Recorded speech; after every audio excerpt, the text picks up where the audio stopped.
শিশুরা স্কুলে যেতেন না, তাদেরকে স্কুলে নেয়ার জন্য তিনি খাবারের বিনিময়ে শিক্ষা কর্মসূচি চালু করেছিলেন।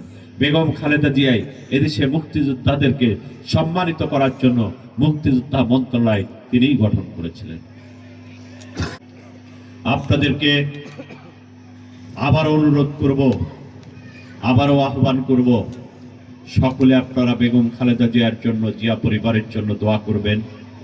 এই প্রত্যাশা রেখে, যেহেতু সন্ধ্যা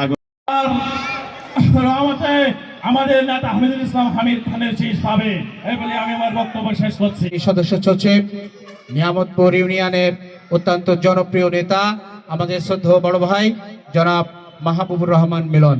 জনাব কাষ্টভাঙ্গা ইউনিয়ন শাখা কর্তৃক আয়োজিত দেশনেত্রী বেগম খালেদা জিয়ার সুস্থতা কামনায় আজকের এই দোয়া মাহফিলের সম্মানিত সভাপতি, প্রধান অতিথি বাংলাদেশ জাতীয় নেতৃবৃন্দ, বক্তব্য আমরা বিভিন্ন সভা সেমিনারে দিয়ে থাকি, কিন্তু আজকে এমন একটি মুহূর্তে আপনাদের সামনে উপস্থিত হয়েছি যখন সারা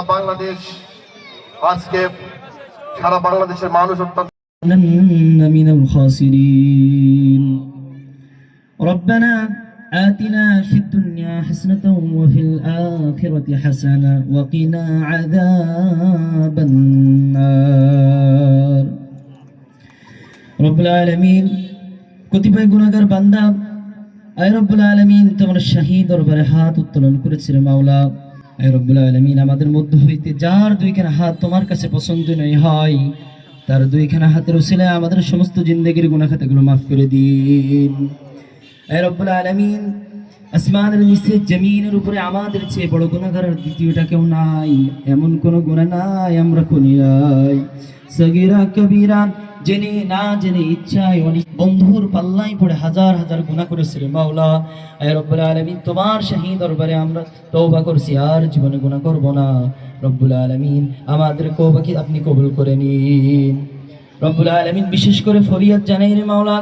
আয় রব্বুল আলামিন বিএনপির নেত্রী জনাব খালেদা জিয়া, আয় রব্বুল আলামিন তিনি অনেক অসুস্থতার ভিতরে তার যাচ্ছে। আয় রব্বুল আলামিন আপনার কাছে দোয়া করছি, আয় রব্বুল আলামিন আপনি দিয়ে দিন। আয় রব্বুল আলামিন তাকে সুস্থতা ফিরিয়ে দিন। গুনাহ করেছে সমস্ত গুনাহকে আপনি সওয়াবে পরিপূর্ণ করে দিন।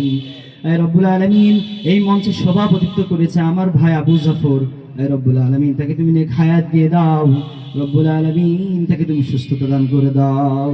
আয় রব্বুল আলামিন আমরা যেন ঈমানের সাথে মুক্তি লাভ করতে পারি সেই তৌফিক দিয়ে দাও। আয় রব্বুল আলামিন, রব্বুল আলামিন এই বাংলাদেশের তারেক রহমান তিনি অগ্রভূমিকা রেখেছেন মাওলা।